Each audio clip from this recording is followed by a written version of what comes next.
Hola, buenas tardes. Bienvenidos todos a este evento que es organizado por el sector legal del Gremio de Servicios de la Cámara de Comercio de Lima. Es una mesa de debate sobre la tercerización. Lo hemos denominado la tercerización, estrategias, soluciones y adecuación. El día de hoy nos acompañan como ponentes Cecilia Guzmán Barrón. Cecilia es socia de DLA Piper Perú.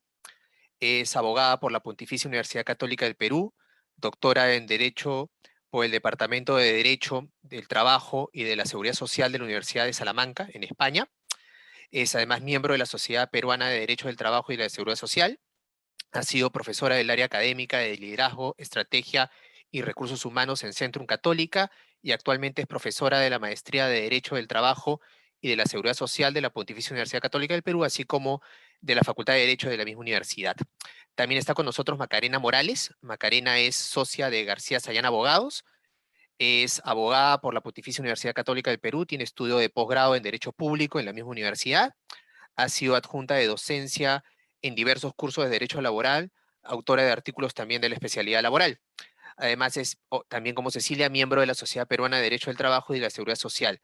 Y finalmente está también Mauricio Martínez. Mauricio es socio de Sterling Abogados, es abogado por la Pontificia Universidad Católica del Perú y tiene estudio de posgrado de especialización gerencial para abogados por la Escuela de Posgrado de la Universidad Peruana de Ciencias Aplicadas. ¿Cómo vamos a dividir este evento, esta mesa de debate? Cada uno de los ponentes, Cecilia, Macarena y Mauricio, tendrán primero 10 minutos para darnos una exposición inicial sobre el tema y luego entraremos a un intercambio de ideas, de opiniones, un pequeño debate por los siguientes 30 o 40 minutos. Para los participantes, los asistentes al evento, indicarles que tenemos abierta la posibilidad de que nos hagan consultas vía este sistema de Q&A. Colocan la pregunta y al finalizar el evento, o mientras que estamos efectivamente intercambiando ideas en la etapa de debate, podremos estar respondiendo alguna de ellas, ¿no?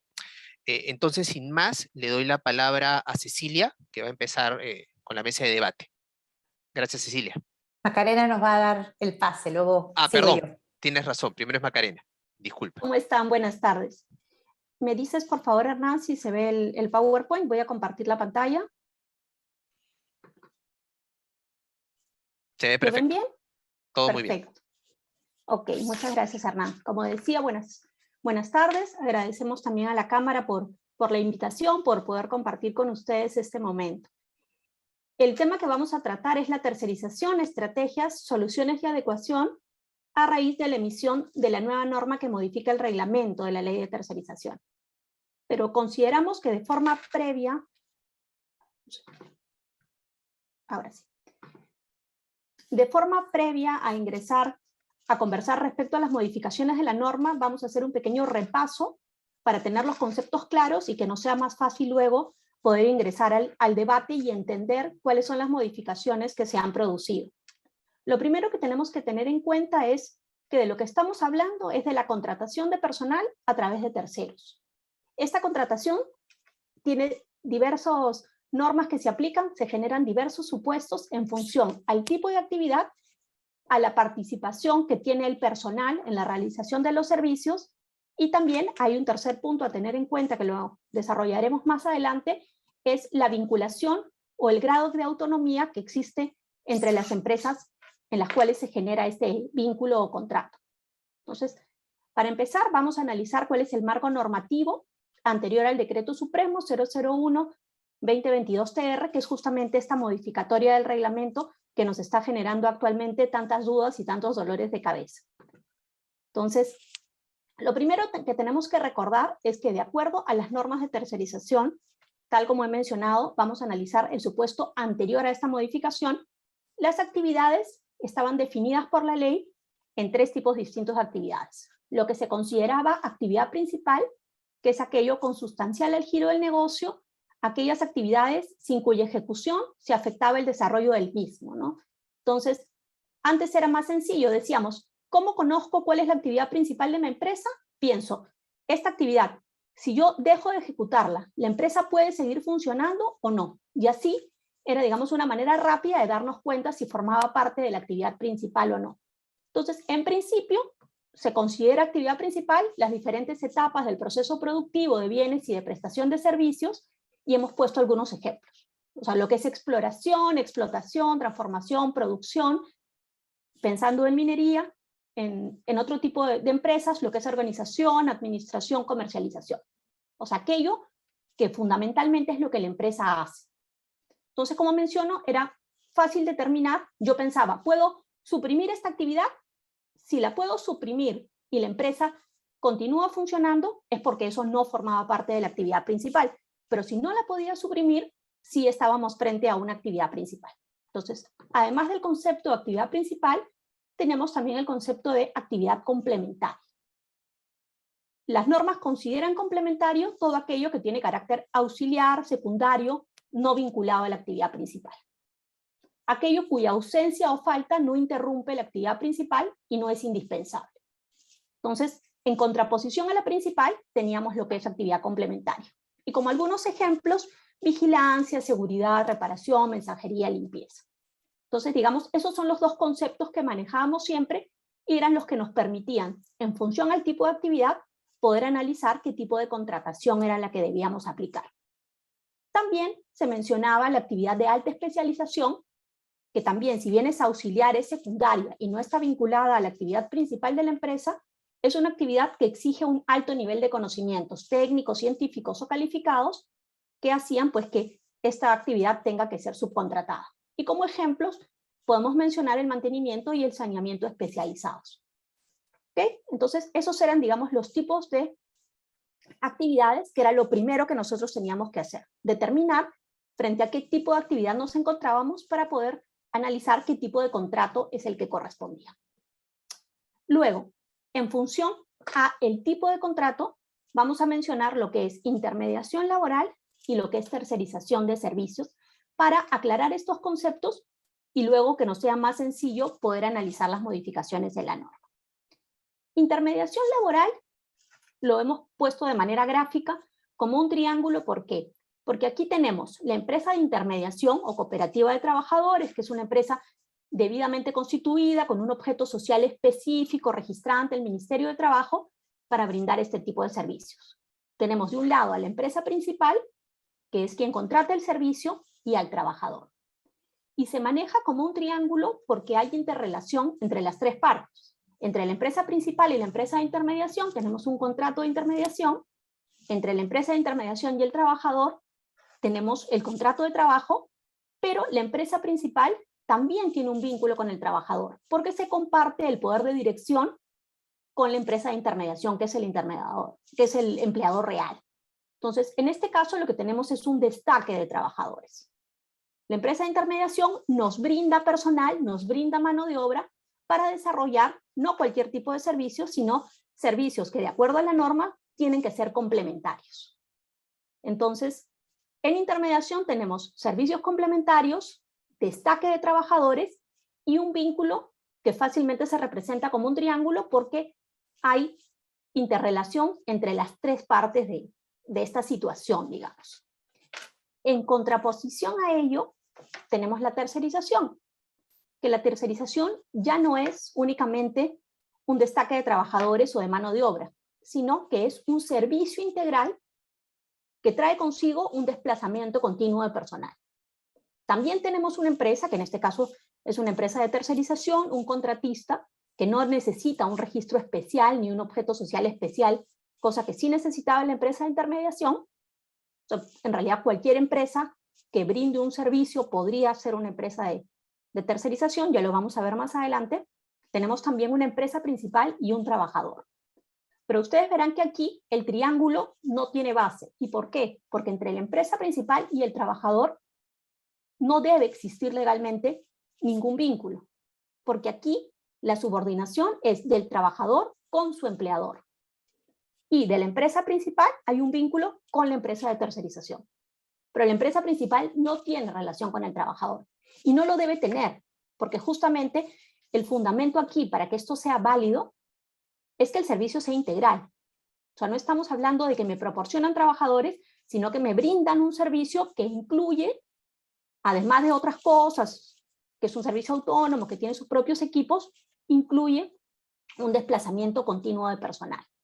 Yo he colocado aquí cuáles son las normas que lo regulan, la ley, el decreto legislativo, y les he resaltado, les he puesto con subrayado el decreto supremo, el 006-2008-TR, que es justamente el reglamento que ha sido modificado ahora. Entonces tenemos que estas dos figuras que estamos analizando, que son la intermediación y la tercerización, se distinguen por varios criterios claros. El primero de ellos, que en intermediación necesitamos tener un objeto social específico y un registro. Entonces no puede ser cualquier empresa, sino que tiene que ser una empresa constituida para tal fin, registrada ante el ministerio. En cambio, en el caso de la tercerización, puede ser cualquier empresa que brinde un servicio y únicamente hay que hacer un registro en la planilla, en el PDT de la planilla, indicando que los trabajadores son desplazados a otro centro de trabajo, que hay un desplazamiento continuo. La segunda diferencia está vinculada al tipo de actividad. Tenemos que en el caso de la intermediación, las actividades pueden ser temporales, complementarias o altamente especializadas, frente a la tercerización, que solo se hablaba de actividad principal, o sea, parte del proceso productivo, lo fundamental de la empresa, la contraposición entre solo un destaque de personal o mano de obra con el poder de dirección compartido frente a un servicio integral con recursos propios y personal bajo su absoluta subordinación, quien asumía el riesgo. En el caso de la intermediación, el riesgo es asumido por la empresa principal, en el caso de la tercerización por la empresa de servicios. Una diferencia fundamental también, la forma en que se retribuye el servicio. En el caso de la intermediación laboral, tenemos que el pago por el servicio se realiza a razón del costo del personal más un fee de ganancia, frente a la tercerización, que aquí hay una retribución por obra o por servicio, porque estamos hablando de un servicio integral. Y en ambos casos sí se comparte el tema de la responsabilidad solidaria frente a cualquier adeudo o cualquier situación que pueda generarse en afectación de los derechos de los trabajadores.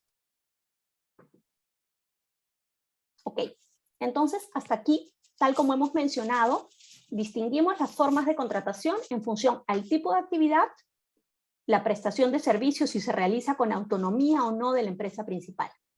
Entonces podemos tener este gráfico que nos permite entender si la actividad es complementaria o altamente especializada y tenemos una prestación sin autonomía, estamos en intermediación, que fue lo que mencionamos hace un momento, lo explicamos.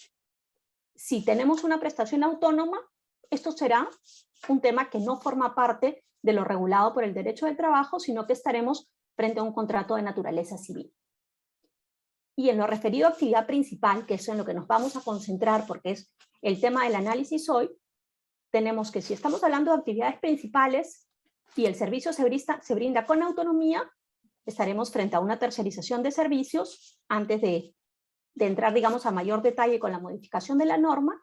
Y si estamos también frente a una actividad principal, pero que se brinda sin autonomía, tenemos la posibilidad de que se pueda aplicar intermediación en los casos de ocasional y suplencia, que son temas, digamos, excepcionales, considerados como temporales, y un resaltado que dice cosas que no son permitidas. ¿Qué es lo no permitido? No está permitido que se brinde una actividad principal sin autonomía. ¿Qué queremos decir con ello? Que si lo que se va a realizar es una actividad principal y quien actúa en este caso, que es una empresa de tercerización, porque es lo que corresponde, no es autónoma, lo que tenemos es un supuesto de desnaturalización. Entonces, ¿por qué hemos considerado importante hacer este análisis? Porque aquí nuestra primera recomendación va a ser que las empresas analicen la situación de sus contratos previo a la modificación de esta norma. Porque si la empresa tenía un contrato que no estaba debidamente adecuado a las normas, ya está desnaturalizado más allá de la modificación que se ha efectuado en el reglamento. Entonces, es importante tener claro si nuestros contratos hasta antes de la modificatoria estaban dentro del marco legal o no. Ok, algún recordaris para el tema de tercerización para tenerlo muy claro antes de entrar al siguiente tema. ¿Qué es lo importante en la tercerización? Elementos fundamentales: que la empresa asuma las tareas por su cuenta y riesgo, que tenga sus propios recursos financieros, técnicos, materiales, obviamente que los trabajadores estén bajo su absoluta subordinación y que esto no solo sea teórico, sino que en la práctica sea así, tengan su propio photocheck, tengan sus propios reglamentos internos, uniformes, eventos y demás, o sea que se note claramente que pertenecen a otra empresa. Algunos elementos coadyuvantes como que exista pluralidad de clientes, equipamiento propio y la retribución por obra y servicio. Y un punto fundamental de que la tercerización bajo estas características es un tema que ya fue analizado por el Tribunal Constitucional y el Tribunal Constitucional ya emitió resolución indicando que existe, o sea que es válido la tercerización de actividades principales. Entonces digamos que esta ha sido nuestra situación hasta antes de la emisión de este reglamento. Ok, hasta aquí mi parte para explicar todo lo previo. Ahora le voy a dar la palabra a Cecilia, que nos va a explicar qué cosa es lo nuevo que trae estas modificaciones. Dame un segundo, Cecilia, para dejar de compartir. Gracias, Macarena. Vamos entonces a entrar a justamente ver qué es lo último que se ha emitido, este decreto supremo que fue publicado después de las 11 de la noche y que se aplicó desde el día siguiente, pero que bueno, al final de todo esto nos han dado un periodo de adecuación. ¿Qué hacer durante este periodo de adecuación? ¿Qué se puede plantear ahora? Esto es poco lo que vamos a mirar en los siguientes minutos, pero principalmente vamos a abocarnos a cuáles son los cambios que se pueden haber presentado. No sé si están viendo mi presentación. Espero que Se ve sí. bien. Sí, Cecilia, se ve Listo, perfecto. muy bien, gracias.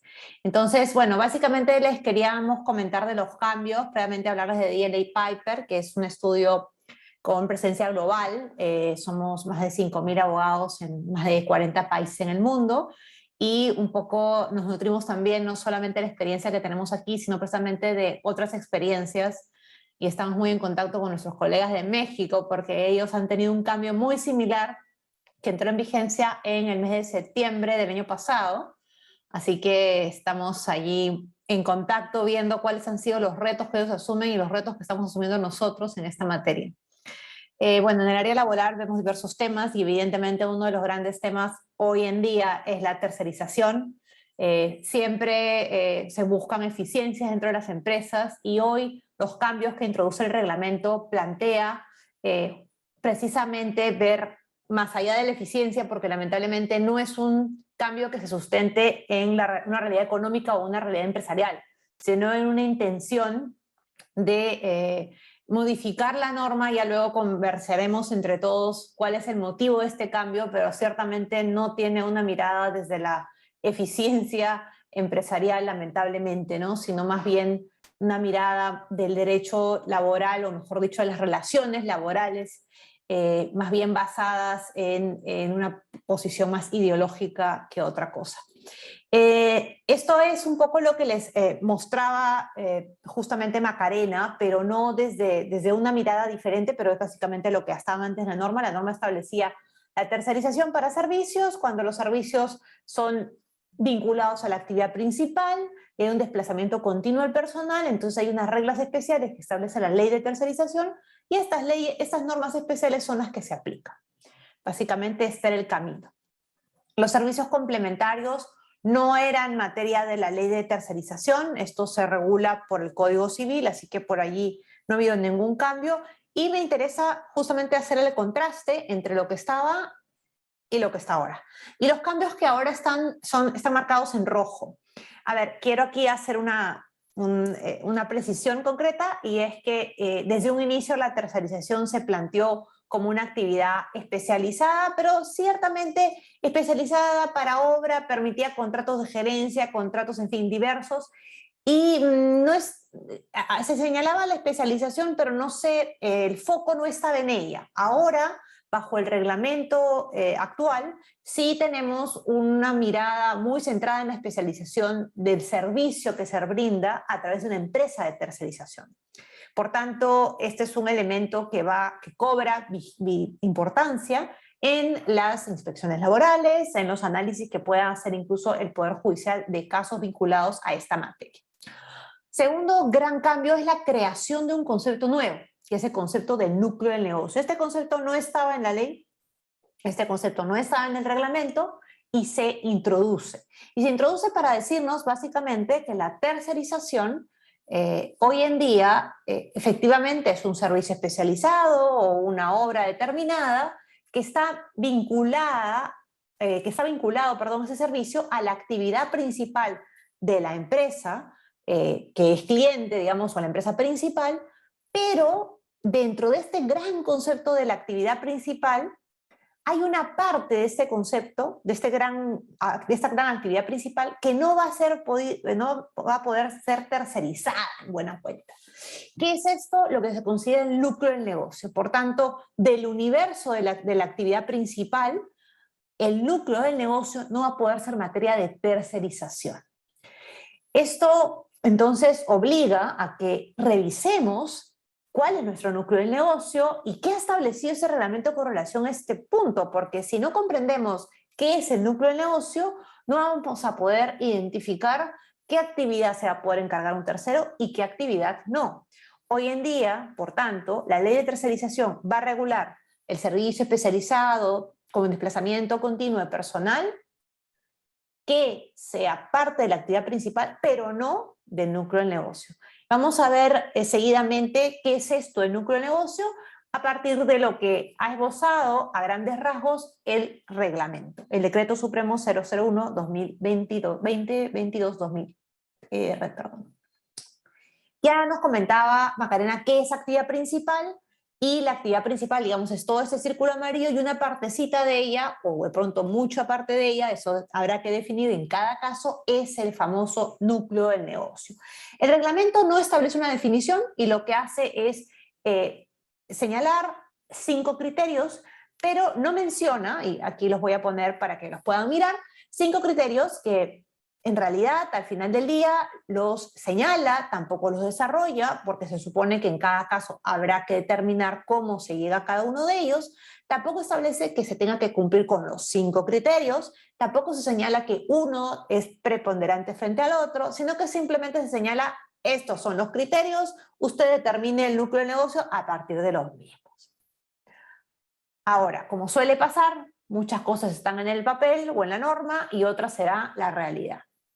¿Cuáles son estos criterios? El objeto social de la empresa principal, objeto que, bueno, como ha sido costumbre, muchas veces el objeto social es un concepto amplio. Generalmente la empresa establece todas las actividades complementarias y conexas, pero además incluso a veces señala comercialización, distribución, y en realidad la empresa de pronto solo en el día a día realiza la fabricación, pero como podría ser que en algún momento se dedique a la comercialización, bueno, también lo estableció en el objeto social.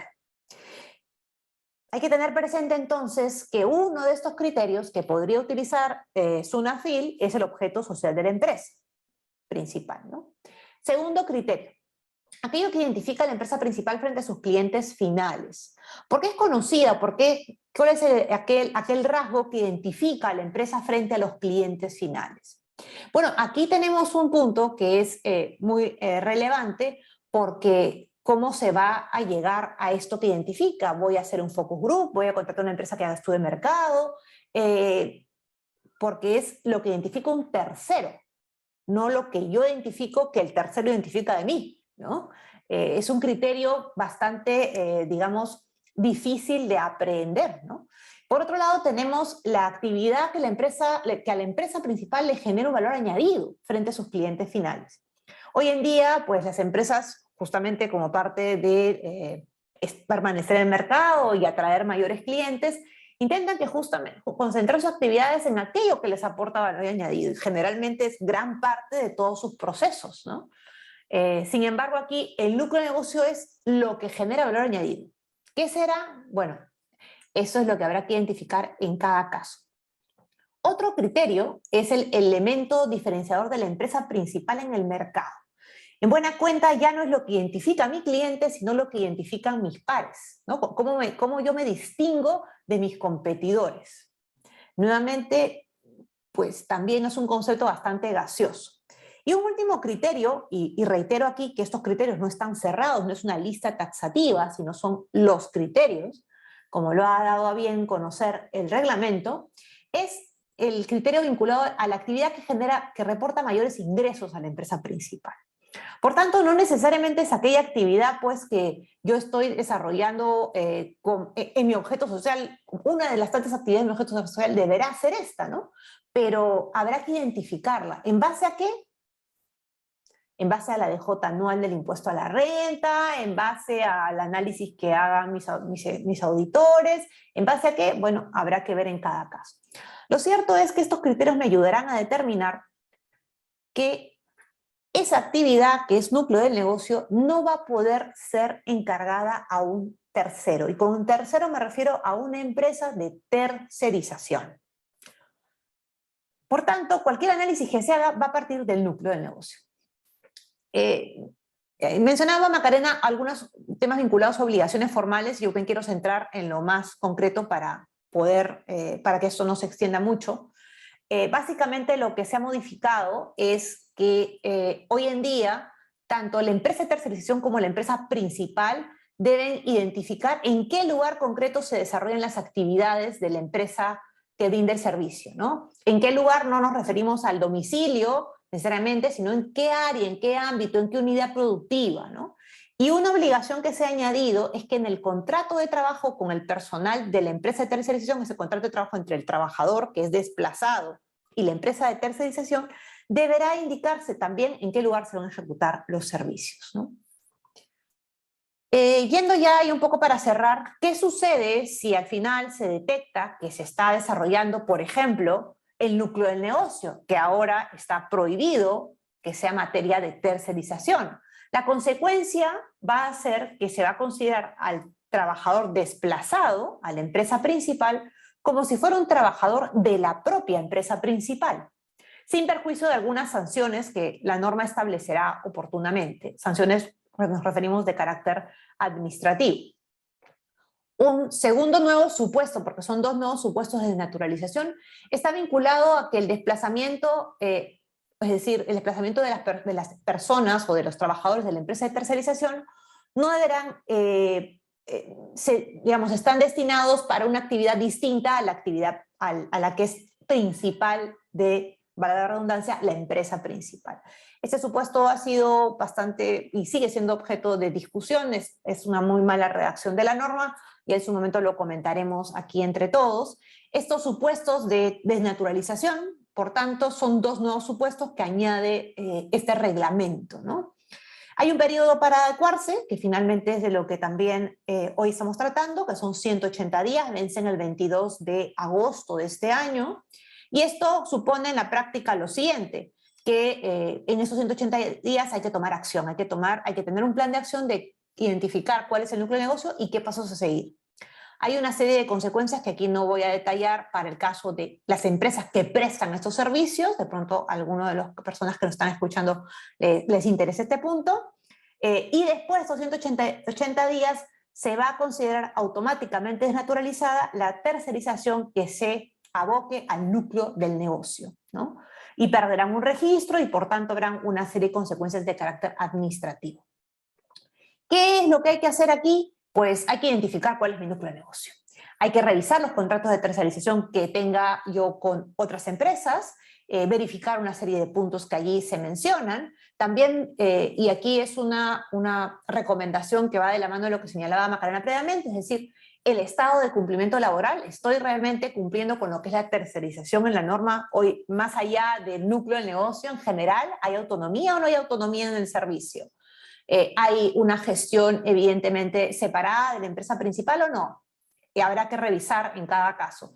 Y una recomendación que en general tenemos es que este análisis no solamente se haga en primer lugar del lado legal, pero en segundo lugar, y hay aquí una parte más comercial y del día a día y sobre todo de no interrumpir el flujo del negocio, y es lograr buscar un punto de encuentro para poder llevar adelante la actividad de tercerización si es que ésta se encuentra precisamente dentro del marco legal nuevo que ahora, bueno, que nos está rigiendo desde hace unos días. Entonces, básicamente estas son las ideas que yo quería compartir con ustedes, los cambios a grandes rasgos, y ya seguiremos conversando más adelante. Muchas gracias y doy el pase aquí a Mauricio. Gracias, Cecilia. Gracias, Cecilia, gracias, Hernán. Buenas tardes con todos. Permítame también compartir mi presentación.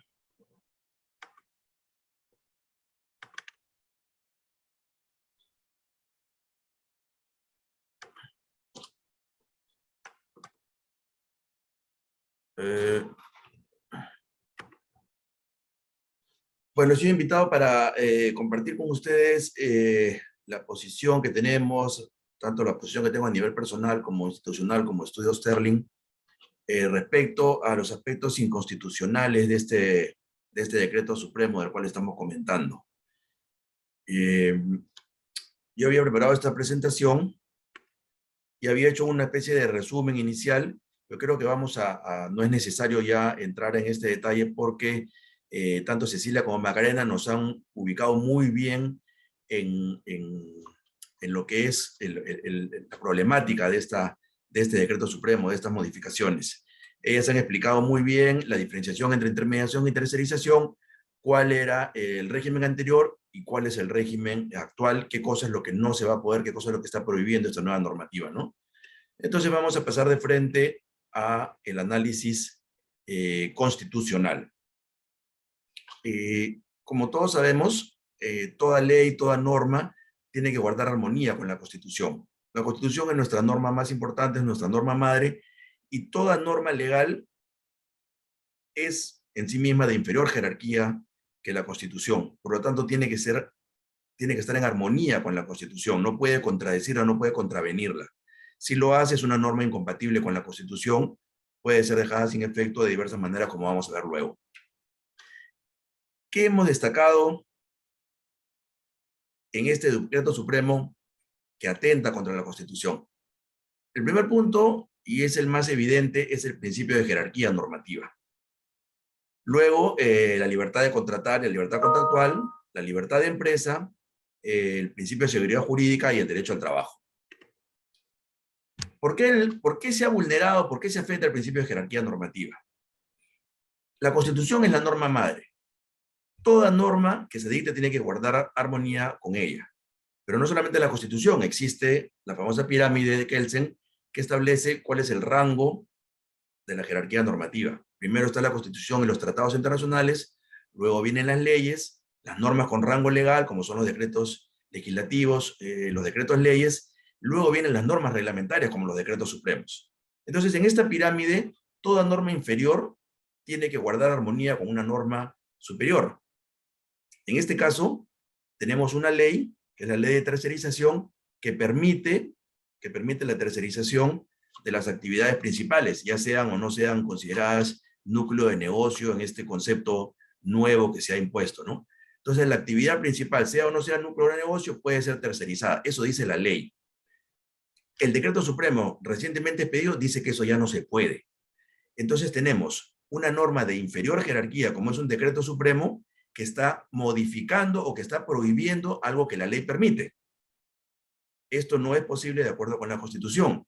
No solamente eso, de acuerdo con el principio de control difuso, si existe conflicto entre dos normas, se debe preferir y debe prevalecer la norma de mayor rango.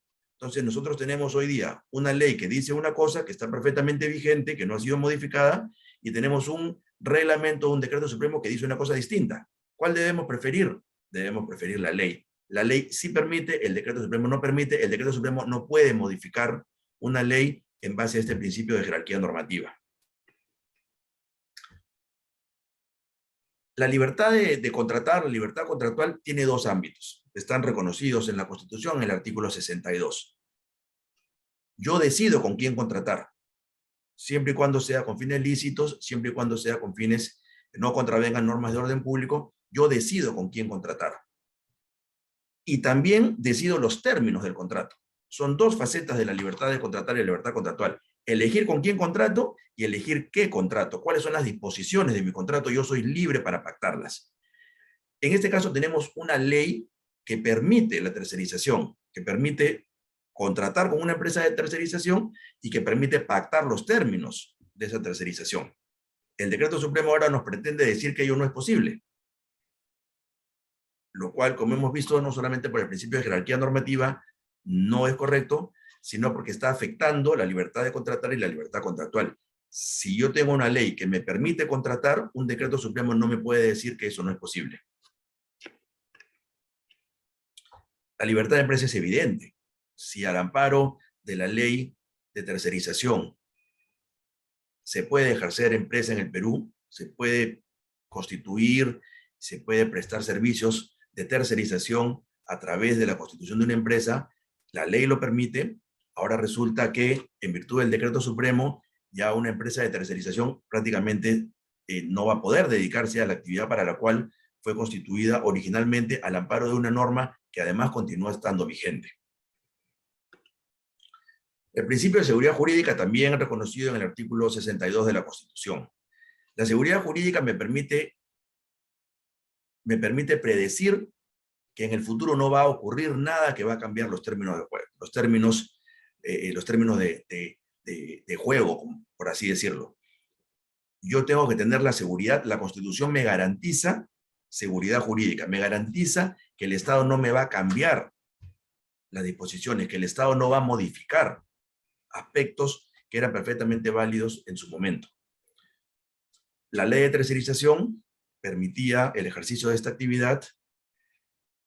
Existen contratos vigentes, existen empresas constituidas, existen trabajadores desplazados, y toda esa normativa, todas esas disposiciones válidamente pactados, el Estado pretende que sean modificadas si es que no las está modificando ya. Se está afectando severamente un principio importantísimo, que es el principio de seguridad jurídica. Finalmente, el derecho al trabajo, esto es obvio. El trabajo se ejerce individualmente o se ejerce colectivamente a través de una empresa. Y en este caso, seguramente lo vamos a comentar después en el diálogo, esta norma va a afectar severamente el derecho al trabajo de muchas personas, de muchas empresas que no van a poder continuar operando. Entonces, contrariamente a lo que pretende la norma, que es cautelar, proteger, garantizar el derecho al trabajo, va a terminar ocurriendo todo lo contrario. Cabe señalar que ya han existido cuestionamientos tanto respecto de la ley como del decreto supremo anterior. Existe esta sentencia, expedida en el año 2013, una acción de inconstitucionalidad en contra de la ley. Es decir, que el Tribunal Constitucional ya analizó la constitucionalidad de la ley y ya determinó que esta ley no colisiona con la Constitución, no colisiona con ningún derecho laboral. El Tribunal Constitucional ratificó la validez y la constitucionalidad de la tercerización de servicios. Entonces, esta es una discusión que ya se dio, una discusión que ya está agotada. El Tribunal Constitucional, como máximo intérprete de la Constitución, ya estableció que la ley es constitucional. Y respecto del reglamento, cito dos sentencias de la Corte Suprema en acciones interpuestas en contra del decreto supremo, dos acciones, acción popular, dos de ellas, en las cuales la Corte Suprema convalidó la legalidad del reglamento. Entonces, no estamos en un evento nuevo de cuestionamiento de estas normas. Ya han existido a través de procesos de inconstitucionalidad y a través de procesos de acción popular. Todos ellos desestimados, todos ellos declarados infundados. Pretendieron llegar, una de las acciones populares, pretendieron llegar a la Suprema, fue desestimado el recurso de agravio por el Tribunal Constitucional, con lo cual esos procesos terminaron de manera definitiva. Esto de aquí también lo había incluido en mi presentación, pero creo que va a ser importante debatirlo con Cecilia, con Macarena, para ver todas aquellas instituciones que previo a la emisión de esta norma se pronunciaron en contra de este decreto, ¿no? Instituciones inclusive al interior del mismo gobierno, como fue el caso del Ministerio de Economía, ¿no? Entonces yo creo que eso lo podemos conversar en un momento, y también casos similares ocurridos en otros países para ver cuál ha sido el impacto y si al final de cuentas han tenido o no éxito estas normas o han terminado más bien perjudicando a un sinnúmero de trabajadores. Eso lo podemos ver en un momento, Hernán, cuando iniciemos la mesa de diálogo, y ese sería, en resumen, mi análisis de constitucionalidad de este decreto. Muchas gracias, Mauricio. Y efectivamente hay varios temas que se quedan, ¿no? Ahorita, como se dice, en el tintero de que podemos empezar a dialogar, y hay varias cosas interesantes. Por ejemplo, un aspecto que quizás Cecilia y Macarena nos pueden comentar era un concepto que según le entendía Cecilia, ahora hay un mayor énfasis aparentemente en la nueva reglamentación, y es este concepto de especialización, entiendo, del servicio de la actividad que podría ser tercerizada. Y creo que valdría la pena ahondar un poquito en eso, porque entiendo ahora que la norma tendría por finalidad limitar un poco más las actividades, evidentemente, que se tienen que tercerizar, que se podrían tercerizar. Por eso es este concepto tan ambiguo que ahora también lo vamos a discutir un poco más sobre el núcleo del negocio. Pero este concepto de especialización, creo que valdría la pena profundizar cómo afecta a lo que había antes y a lo que viene de ahora en adelante. Este concepto de especialización, ¿a qué nos referimos con el mismo? No sé si Cecilia, Macarena nos podrían comentar algo de respecto. De pronto, Macarena, que tú justamente lo empezaste a desarrollar cuando exponías. Creo que, ¿qué es lo que sucede? O sea, tenemos que partir de un tema previo. O sea, antes de que hubiera esta modificación en el reglamento, lo que se decía es que para que la tercerización sea válida, estamos hablando de que nos brindan un servicio integral. Y quien te brinda el servicio integral tiene que ser una empresa que tenga no solamente sus propios recursos y trabajadores, sino que tenga una expertise en el tema. Aquí, o sea, no es que antes las empresas que brindaban el servicio de tercerización no fueran especializadas. O sea, sí eran empresas especializadas porque la lógica era que tú le entregabas a un tercero parte de esta actividad principal para que esa empresa te brindara un servicio en el cual era experta. La diferencia se da no en el hecho de que no sean especializadas, sino que ahora es una especialización que no forma parte de tu actividad, de tu núcleo de negocio y que tú no podrías brindar. Porque si nosotros empezamos a fragmentar, pensemos en una empresa minera, empezamos a fragmentar las cosas que una empresa minera hace, o sea, cada etapa de su proceso productivo implica una especialización, pero el hecho de que esa actividad sea una actividad que requiere una especialización no significa que no sea núcleo de negocio. Entonces, yo creo que lo primero que hay que separar es, siempre se exigió especialización, pero ahora lo que se dice es que si no forma parte del núcleo de negocio, lo puedes encargar a una empresa que sea especializada en ello. Entonces, no es que la especialización surge como un criterio nuevo. El criterio de especialización, tal como Cecilia nos mencionó cuando en su exposición, antes también estaba mencionado. Lo que pasa es que ahora ya, como se separa de la actividad principal el tema del núcleo de negocio, ya la especialización toma fuerza porque se dice que lo que se puede finalmente tercerizar son aquellas actividades que no forman parte del núcleo de negocio, que tengan que ver con servicios especializados y obras. Claro, entonces podemos sostener que estos criterios que está introduciendo este Decreto Supremo 001-2022, lo que hace es consolidar de alguna manera este concepto de especialización para este tipo de labores. O sea, todavía queda bastante ambiguo el concepto, pero lo que hace es enfocarse en eso. Claro, Al es que final es del día, especializado lo que no es núcleo. Sí, Cecilia, perdón. no, es que al final del día lo que ocurría en el ámbito de la norma de tercerización era que había muchas empresas que no eran especializadas y que brindaban servicios de tercerización, ¿no?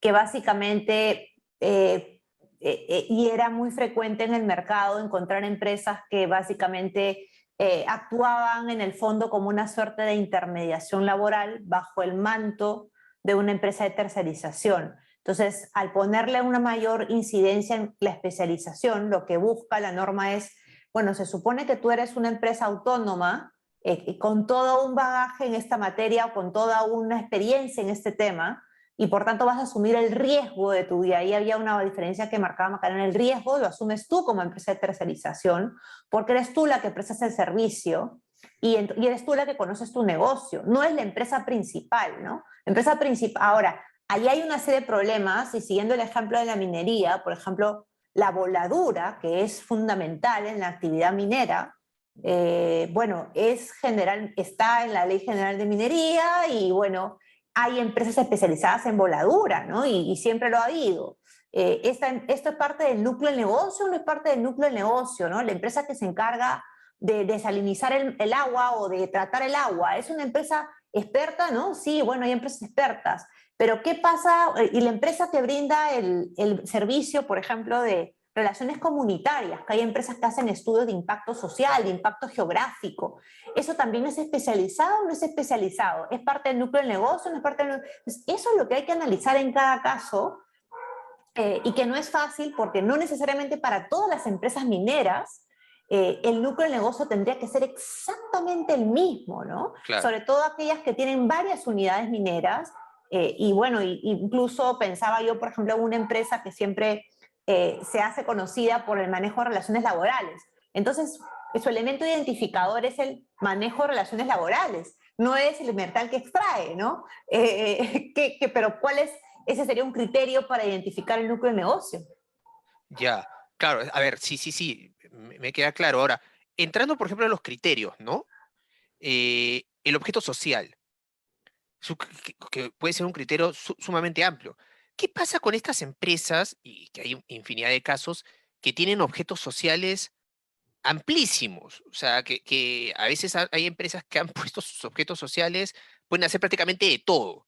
Entonces, estas empresas que tienen ese problema, yo supongo que muchas deben estar pensando ahora, ¿qué hago? Porque todo, en teoría, podría formar parte de su núcleo de negocio.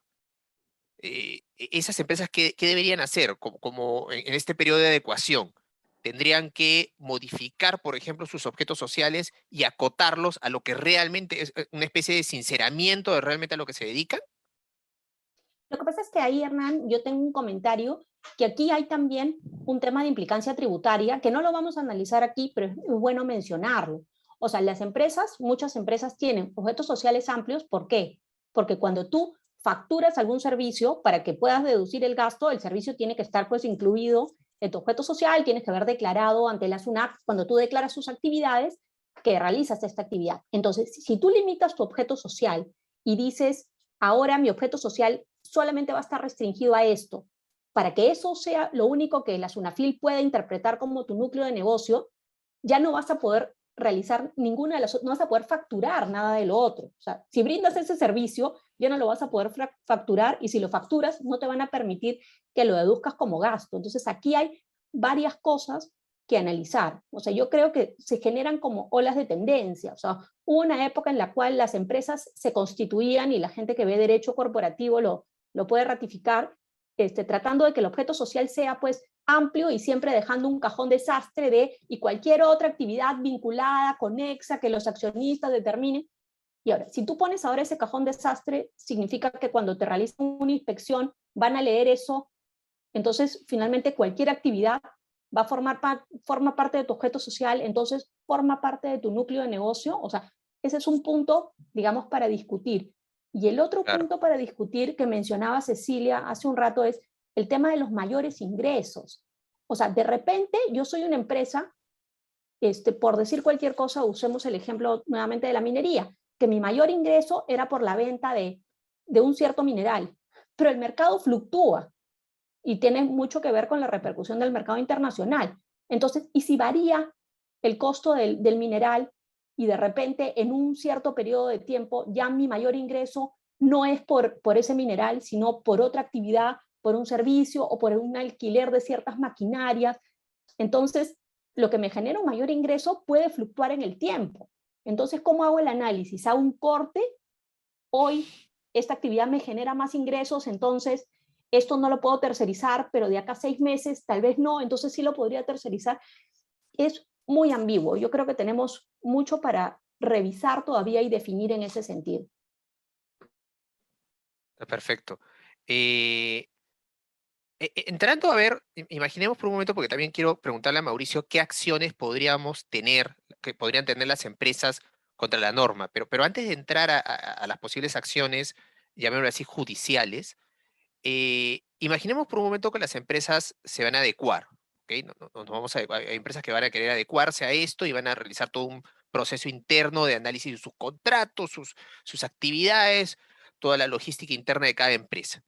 Entonces, mientras que yo escuchaba los criterios de este decreto supremo 001-2022, me llamaba la atención mucho también el concepto de mercado, ¿no? Entonces, porque además del famoso objeto social, tenemos que lo que identifica a la empresa frente a sus clientes, el elemento diferenciador en el mercado, una vez más clientes, mercado, la actividad que genera un valor añadido, que finalmente también es un tema de mercado, de cómo me toma la sociedad también como empresa.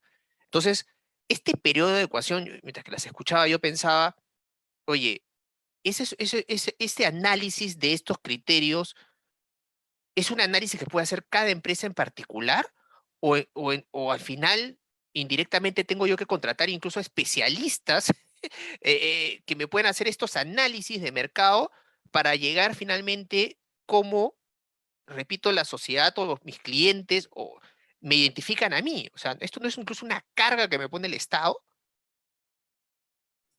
Bueno, de hecho hay que documentarse, ¿no? Porque ante una eventual fiscalización, no solamente yo me identificaré, sino también en algún caso, y por eso comentaba el tema de un estudio de mercado, porque si quiero identificar mi núcleo de negocio a partir de lo que mis clientes finales determinan que me identifica en el mercado, ¿quién soy yo para determinarlo? Tendría que hacerse un tercero, tendría que identificar y yo guardar mi informe de este tercero para efectos que cuando me llegue la SUNAFIL, decirle, mira, el tercero ha determinado, no solamente yo, digamos, ¿no? Sino compaginar eso con lo que un tercero podría haber determinado como parte de mi núcleo de negocio, porque eso es lo que me identifico, digamos. Yo determino que ese es mi núcleo de negocio y él lo identifica objetivamente, ¿no? Porque si no, ¿cómo objetivizo una percepción de mercado? ¿No? Claro. O sea, porque finalmente podría ser totalmente subjetivo. Yo, empresa, ¿no?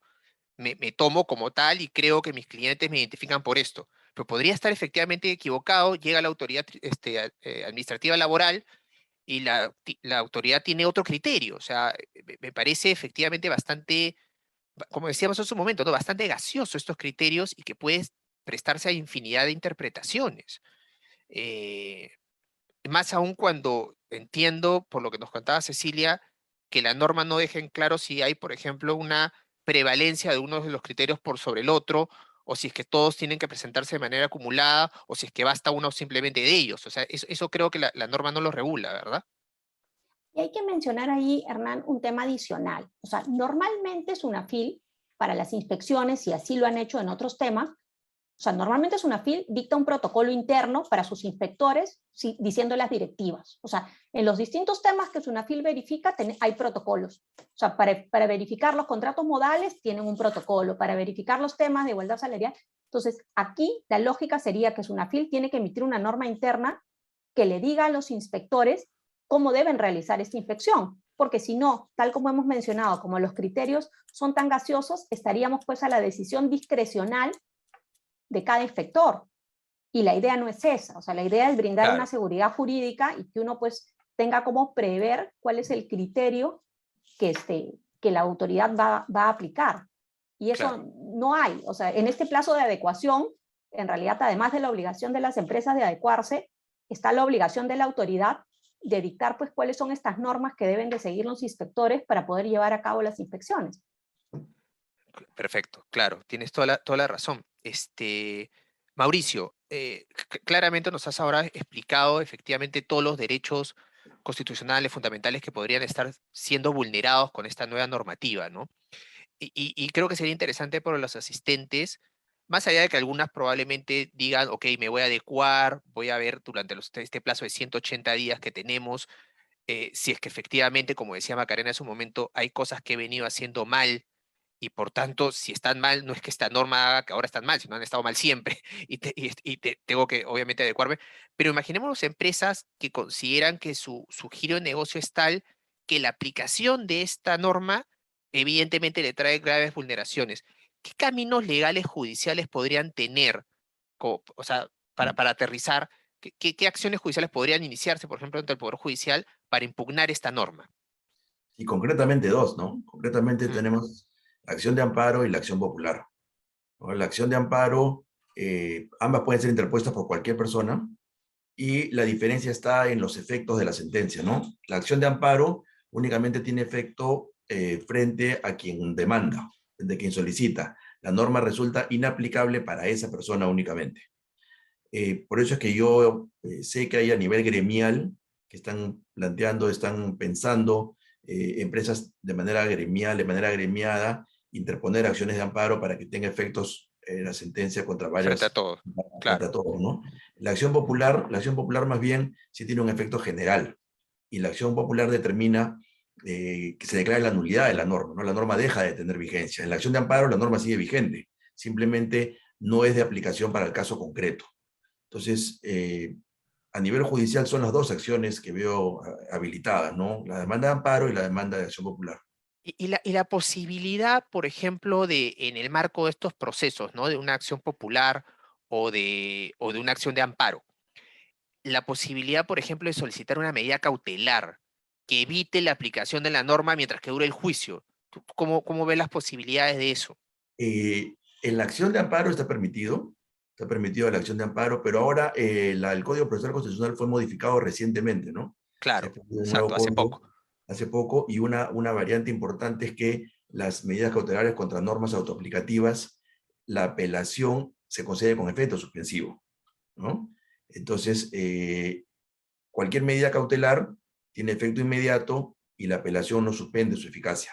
En el caso de las medidas cautelares contra normas autoaplicativas, la apelación suspende, con lo cual vas a necesitar una validación del órgano jerárquicamente superior, en este caso la Corte Superior, ¿no?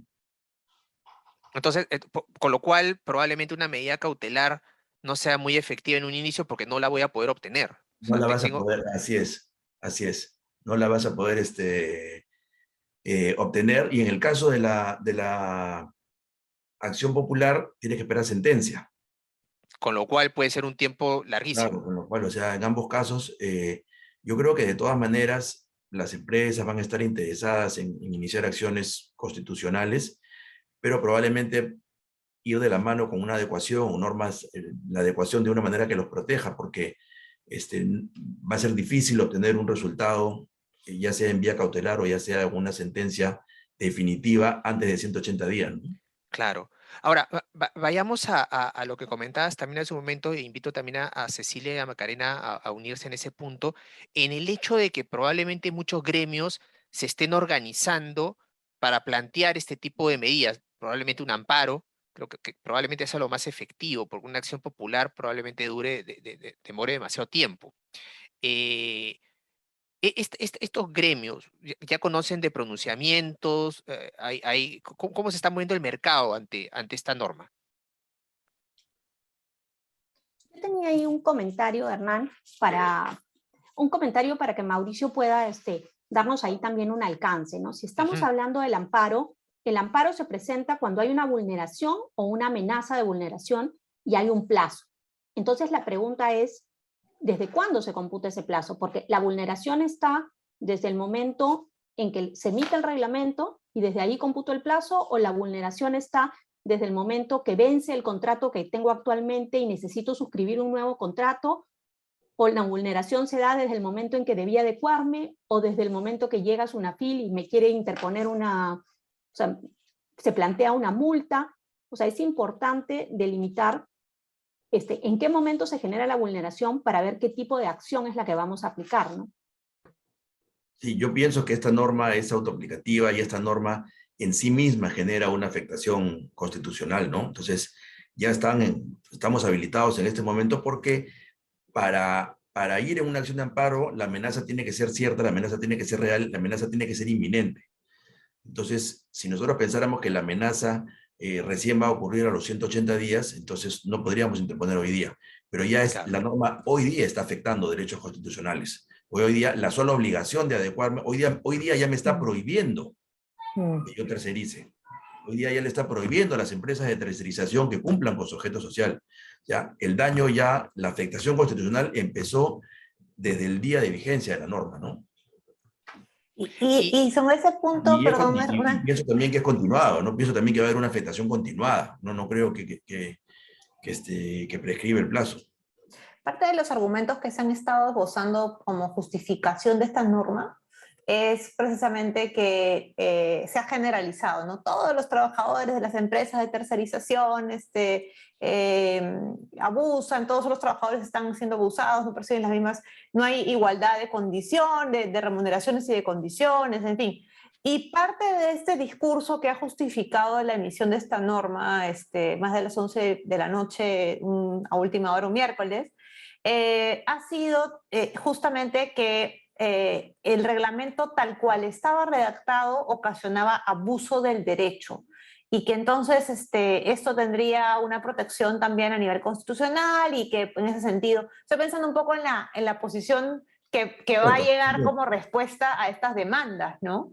Claro, el ministerio va a defender, oye, no, acá se prestaba esto a abusos y justamente la misma Constitución establece que está prohibido el abuso del derecho y las empresas están abusando con la utilización de la tercerización. Es un argumento, es una falacia, no es un argumento falaz, porque para comenzar se confunden los términos, ¿no? Entonces, se confunde abuso del derecho con situación abusiva, ¿no? Entonces, es un abuso para los trabajadores de la tercerización que no tienen las mismas condiciones. Entonces, como supuestamente es un abuso, entonces lo equiparan con el abuso del derecho. Pero las normas no son abusivas en sí mismas. Las normas pueden ser inconstitucionales. Las normas pueden no haber seguido el proceso adecuado para su promulgación. Las normas pueden no haber sido debatidas. Las normas pueden atentar, como este caso, contra la ley. Pueden ser ilegales, pueden ser inconstitucionales. Pero las normas no son abusivas en sí mismas. El abuso del derecho es el acto concreto mediante el cual una persona, como el mismo nombre lo dice, abusa de un derecho para perjudicar a alguien. Entonces, pero el abuso del derecho no está permitido con ninguna norma, no solamente con esta. Cualquier norma, cualquier derecho que sea utilizado de manera excesivamente gravosa, que sea utilizado para ocasionar un perjuicio, entonces vamos a estar en presencia de una situación de abuso del derecho, no por la norma en sí misma, sino por la forma como esa norma fue utilizada. Entonces, la protección constitucional del abuso del derecho es frente a todas las normas que existen, frente a todos los actos que existen. Pero no es que una norma sea abusiva en sí misma como para decir, no, esta norma constituye abuso del derecho. Cuando exista al amparo de esta norma o de cualquier otra norma una situación de abuso del derecho, esa situación concreta podrá ser demandada y seguramente será dejada sin efecto, ¿no? Oye, justo tenemos acá una pregunta que me han hecho por la opción que tenemos de Q&A y nos preguntan, ok, porque los procesos estos judiciales probablemente sean largos, ¿qué va a pasar si es que la autoridad del ministerio empieza a imponer evidentemente multas, incluso genera la inclusión de personal a la empresa principal, etcétera, etcétera? Todas esas consecuencias después se podrían revertir cuando tenemos una sentencia futura. Sí, bueno, lamentablemente las normas mientras están vigentes, ¿no? Entonces aquí tenemos una norma que está en este momento vigente, que puede ser materia de un proceso de adecuación o materia de procesos judiciales. Entonces, mientras no exista una sentencia y que la sentencia determine efectos retroactivos, mientras no exista una sentencia y mientras no exista una medida cautelar, la ley la van a querer aplicar. Y pueden venir fiscalizaciones y pueden venir multas. Y bueno, Y esto sin eso perjuicio de los después procesos se, y eso administrativos después que se, se se llevarán, puede ¿no? revertir, eso después se Se podría puede revertir. revertir, claro, porque dependiendo de lo que diga la sentencia, ¿no? Claro. Puede tener efectos retroactivos. Claro, Entonces, pero siguiendo un poco el camino, sí, perdón, siguiendo un poco el camino, digamos, si paralelamente yo planteo una acción de amparo o una acción popular, ¿no? Y digamos que en este periodo de adecuación hay acciones de orientación, que muchas veces es una FIL, ¿no? Hace, digamos, charlas, manda cartas, ¿no? En folletería, etcétera. Esas son sus acciones de orientación. Pero finalmente llegan los 180 días y empieza la fiscalización. Al final el proceso de procedimiento administrativo que termina siendo sancionador, cuando ya llegamos después del acta de infracción, eso va a seguir una ruta distinta, porque vamos a terminar con una acción contencioso Acción administrativa contemplativa. cuyos criterios no van a ser los constitucionales para resolver, ¿no? Bueno, Allí la única, digamos, la única esperanza de una mirada más amplia del derecho y no revertir la pirámide del Kelsen, etcétera, etcétera, es ese tribunal de fiscalización de SUNAFIL, ¿no? Que ha tenido criterios bastante, digamos, ponderados en muchos casos y que está integrado por personas que tienen conocimiento de derecho administrativo. Entonces, por ahí Ya, entiendo pero yo, ahí, podría ser un pero ahí vas a tener, ahí en las acciones contenciosas administrativas, vamos a tener una puertita abierta porque la aplicación del control difuso es parte también del proceso contencioso administrativo. Entonces, el juez del contencioso Claro. administrativo debería aplicar principios constitucionales para resolver esas impugnaciones, ¿no? Oye, ahí, Claro, ahí tiene tengo, discrecionalidad, perdón, tiene discrecionalidad administrativa, pero bueno, y tiene la norma para aplicar, pero vamos a ver, ¿no? Sí, Hernán, decías. Cecilia Macarena, y esto sería una pregunta para usted, pues justo ahora que estamos hablando de este tema del control difuso, y ya hay algunas sentencias, efectivamente, del Tribunal Constitucional que dice que los órganos administrativos no lo pueden aplicar, pero ¿qué pasa en este tribunal de Sunafil? Sunafil está aplicando, perdón, el tribunal de Sunafil está eh, generando en algunas oportunidades pronunciamientos donde privilegian la Constitución sobre la ley, o ellos son muy legalistas. ¿Cómo se ve eso en la práctica?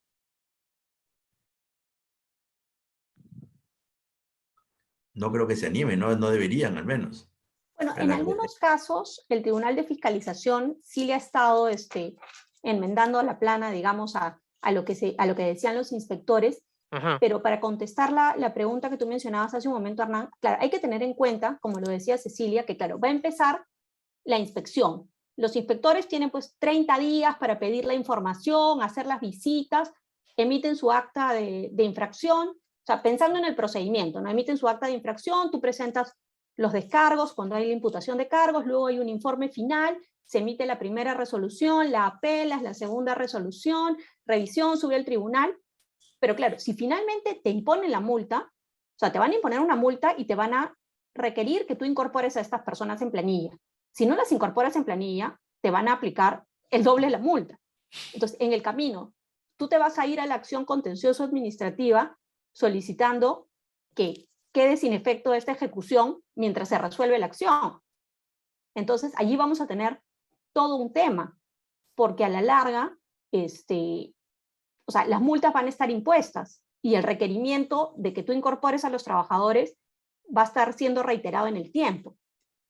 Entonces vas a Ahora, estar igual en un yo incumplimiento. imagino el grave problema que puede haber para muchos de nuestros clientes, porque pueden tener empresas que les brindan este servicio de tercerización con innumerables trabajadores, o sea, pueden ser hasta decenas, quizás cientos de trabajadores que realizan determinada colaboración con la empresa principal, vía un servicio de tercerización, y que hoy en día podría verse ya trastocado con esta nueva norma, y por tanto ya no puedo seguir contratando con ellos. Entonces estamos hablando de situaciones que pueden producirse en la práctica bastante críticas. Entonces, sí me queda claro que la amplitud de estos conceptos, y tenemos que aceptarlo, la incertidumbre que tenemos ahorita, o sea, abre todo un abanico de posibilidades hacia futuro. Entonces, yo les quería preguntar sobre todo a ti, Macarena, a ti, Cecilia, y creo que Cecilia lo resumía bastante bien en su presentación, pero ¿cuál es la principal recomendación ahorita que tendríamos hacia las empresas, hacia nuestros clientes para las próximas semanas? O sea, porque, a ver, yo me pongo ahorita en los zapatos de muchos de ellos, deben estar pues preocupadísimos. Entonces, ¿cuál es la principal recomendación al día de hoy? Siempre y cuando no quieran pues iniciar acciones legales, judiciales, pero si quieren al día de hoy buscar adecuarse, ¿cuáles son las principales recomendaciones que ustedes darían para las siguientes semanas?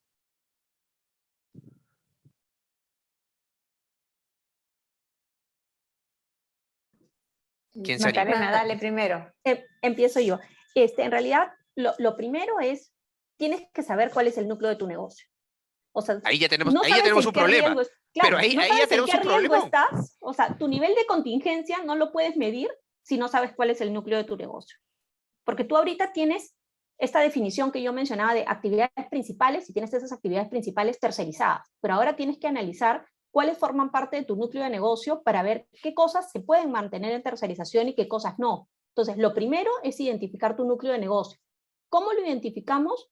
Con todos los criterios que mencionó Cecilia. O sea, habrá que revisar cuál es tu objeto social, si puedes contratar a un tercero que te dé algún tipo de sustento para que no sea pues una interpretación propia, sino alguien que te haga pues un estudio de mercado. Pero todo esto es nuevo y podría ser variable en el tiempo. Entonces, lo primero, identificar tu núcleo de negocio, revisar los contratos que actualmente tienes para ver si están dentro de lo que era correcto en la tercerización antes y si ahora esto se va a poder mantener o si forma parte del núcleo de negocio y no lo vas a poder mantener. Eso como primer punto.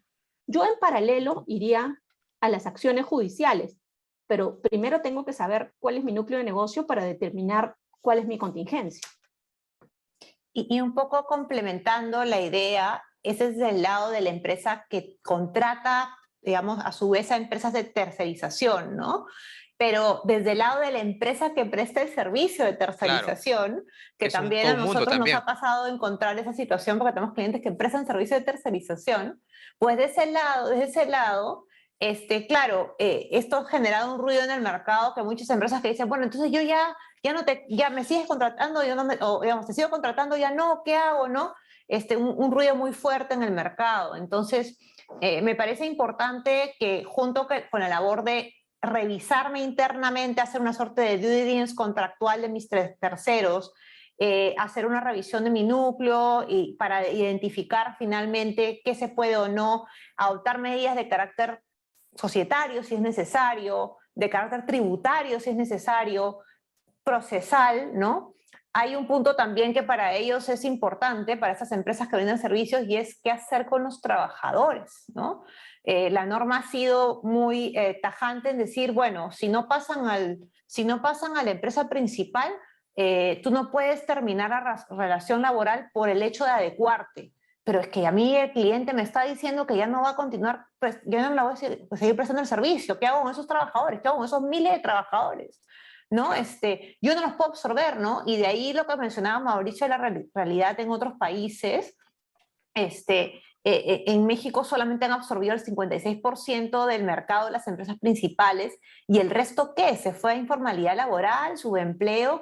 ¿Qué pasó con esas personas, no? Hay una parte allí también, tanto desde el lado de la empresa principal como desde el lado de la empresa de tercerización, y hay que tomar un plan de acción ya, no esperar agosto, para actuar con tiempo, ¿no? Sí, Claro, y ahí se presenta... Sí, Macarena, Perdona, perdón. Hernán. Se Dale, dale. presenta también un problema que mencionaba Mauricio hace un momento, en el tema de que yo puedo pactar los términos contractuales. O sea, las empresas de tercerización normalmente tienen contratado a su personal con contratos por servicio específico vinculados al contrato con la empresa principal. O sea, la idea es la empresa principal me contrata para que yo le brinde un servicio, y yo sobre la base de ese contrato a mi personal sujetándolo a ese contrato. Y la lógica es que este personal tiene pues en el texto de su propio contrato o está vinculado a este proyecto, digamos, a este servicio que voy a brindar, o tienen una cláusula de resolución que si a mí me resuelven el contrato, yo le puedo resolver el contrato al Claro, trabajador. Entonces, ¿qué sucede? A mí, mi cliente empresa principal, siendo yo la empresa de tercerización, me resuelve el contrato y yo, pese a que tengo pactados en los contratos de trabajo la posibilidad de que exista esto también, la posibilidad de resolverlo, como una cláusula resolutoria, porque el proyecto para el cual te contraté ya no es viable, pero no los puedo cesar, los tengo que mantener. Entonces lo que vamos a hacer es vamos a terminar llevando a la quiebra a las empresas de tercerización, porque si la empresa principal no absorbe ese personal, la empresa de tercerización lo tiene que mantener, pero ya no puede brindar el servicio, con lo cual tenemos una empresa con trabajadores, pero que no va a recibir ingresos porque no puede brindar servicios. O sea, se genera un sinsentido que si lo que se ha buscado es formalizar y que más gente tenga un trabajo con ciertos beneficios, no se han dado cuenta que eso puede generar un efecto contrario, ¿no? claro. Por eso quizás el Ministerio de Economía y Finanzas, como decía Mauricio, se oponía también a esta norma, ¿no? Claramente es una norma que aparentemente no va a tener un buen impacto en lo que quería justamente buscar. Hablaban hace un momento, creo que Mauricio también lo dijo, y Cecilia, las experiencias en otras realidades. No sé si han podido indagar o conocer qué es lo que ha sucedido en otros países cuando han tratado de implementar una norma similar a esta. Bueno, Cecilia nos daba hace un momento un porcentaje, pero ¿qué otros países han avanzado en esto antes que nosotros? Mira, de lo que yo he investigado, por ejemplo, en Ecuador, bueno, México mencionaba 50%, en Ecuador la data que tengo es que solamente 20% fue absorbida, o sea, 80% de trabajadores o quedaron en el aire o fueron despedidos, y ese fue el final poco feliz de la norma, ¿no? No sé, Cecilia, si conoce a Macarena de otras realidades. Yo había un poco investigado en Ecuador, en Bolivia y en México, que había tenido resultados fatales. Básicamente son estos los países que nos han precedido con estos cambios que se han tomado en cuenta.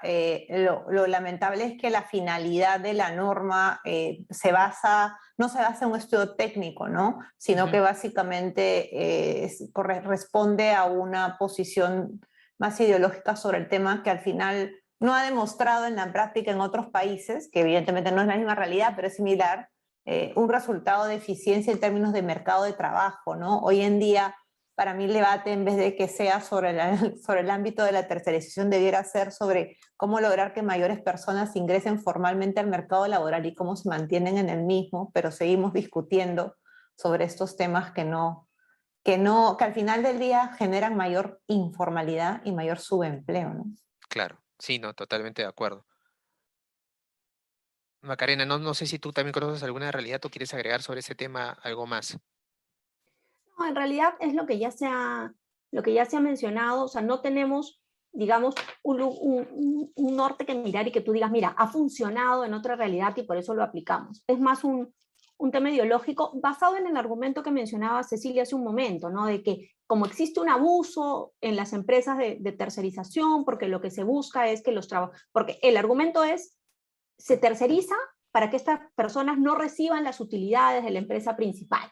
Eso es un argumento que se utiliza mucho, pero también hay un proyecto de ley respecto de ese tema. O sea, se ha debido centrar en qué cosa era lo que se quería corregir. Entonces, si lo que se quería corregir era que los derechos de las personas que están en las empresas de tercerización se asimilen a los de la empresa principal, yo creo que la forma de plantear la norma o de aproximarse al problema debió ser otra. O sea, no es prohibir la Claro, actividad, porque si tú prohíbes la actividad, lo que estás haciendo es dejando a la persona sin trabajo.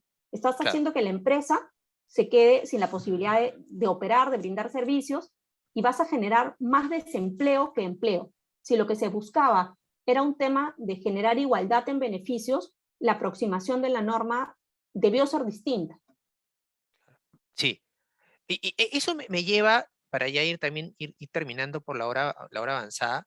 Una vez más se quedan un montón de temas siempre sin discutir, pero me parece interesante eso último que mencionas, Macarena, de cuál debió haber sido la vía, ¿no? Y nos habla de este proyecto de ley que existe, eh, porque a ver, más allá de los derechos que Mauricio mencionaba, de la libertad de contratar, la libertad contractual, la libertad de empresa, seguridad jurídica, derecho al trabajo, que podrían estar viéndose vulnerados por esto, me llamó mucho la atención y me pareció bien interesante este tema del principio de la jerarquía normativa, porque me pongo a pensar, si este reglamento finalmente ha ido más allá de lo que regulaba la ley, la defensa de nuestros clientes o de las empresas podría ir en el sentido de, oye, yo no tengo por qué cumplir con este reglamento porque atenta contra la ley y bajo un tema de jerarquía normativa yo debo cumplir la ley y no el reglamento. O sea, esa idea me parecería interesante desarrollarla en los últimos minutos porque, ojo, que podría ser objeto obviamente de acciones constitucionales, la acción popular,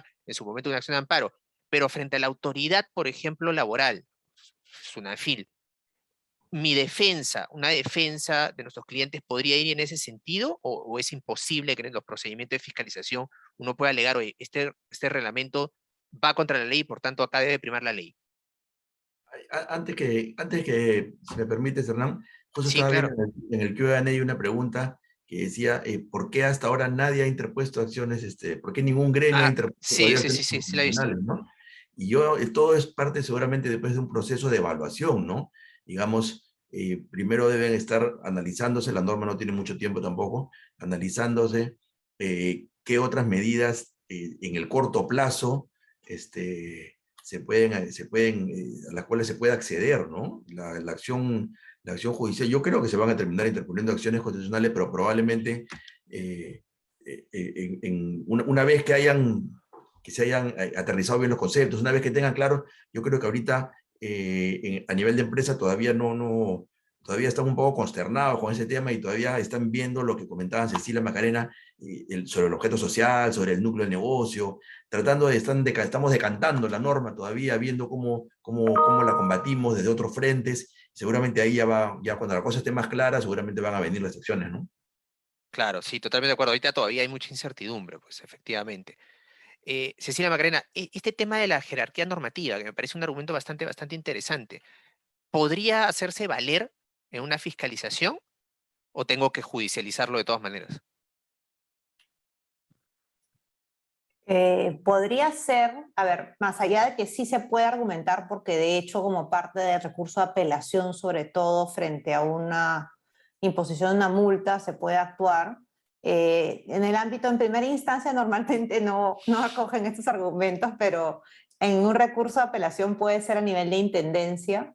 Y yo sigo guardando mis esperanzas de que el Tribunal de Fiscalización de SUNAFIL siga aplicando algunos criterios, sobre todo a partir del título preliminar de la LEPAJ, ¿no? De la Ley de Procedimiento Administrativo Sancionador, que por ahí recoge unos principios generales de derecho del derecho en general que ayudan, y entre ellos también recoge la famosa jerarquía normativa, ¿no? Claro, Por principio de ahí creo que principio de puede, legalidad, por ejemplo. así es, por ahí podemos tener un camino. Yo creo, igual que mencionó Macarena, que los inspectores tienen un protocolo, siguen el protocolo a rajatabla, y ahí me preocupa a mí mucho porque uno de los temas que no hemos conversado ahora, pero que se puede conversar largo, es la tercerización a nivel global, ¿no? Es decir, aquellas empresas que tienen deslocalizadas sus actividades a nivel global y cuya claro. núcleo del negocio no está en el Perú, está fuera.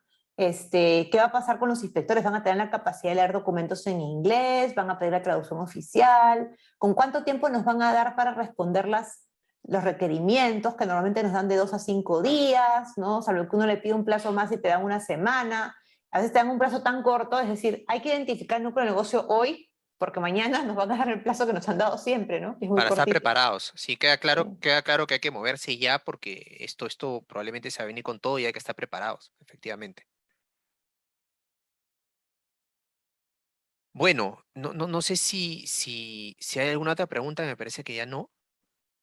Y con eso, nada, primero darle las gracias a cada uno, obviamente a los asistentes, a los que también nos han seguido a través de la página de Facebook. Gracias Cecilia, gracias Macarena, gracias Mauricio. Y nada, estamos a disposición de todos para cualquier otra consulta que tengan. Tienen las coordenadas de cada uno. Así que muchísimas gracias por la asistencia al evento. Y si no hay nada más que agregar, Cecilia, Macarena, Mauricio, lo damos por terminado ahorita ya siendo 6:32. Perfecto, muchas gracias por la invitación y a disposición. Gracias también a Cecilia, Macarena y Hernán por la moderación. No, gracias a todos ustedes. Gracias por la invitación a la Cámara de Comercio de Lima, gracias por esta oportunidad de poder interactuar, además no solamente en lo laboral y enriquecernos con eso, sino también desde lo procesal. Así que a Mauricio y a Macarena y bueno, Hernán, gracias por moderarnos. Y Hasta pronto.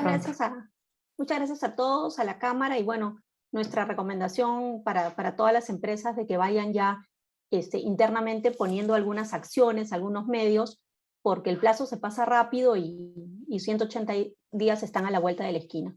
Así es. Listo, muchas gracias a todos. Gracias. Que estén bien. Gracias, hasta luego. Hasta luego.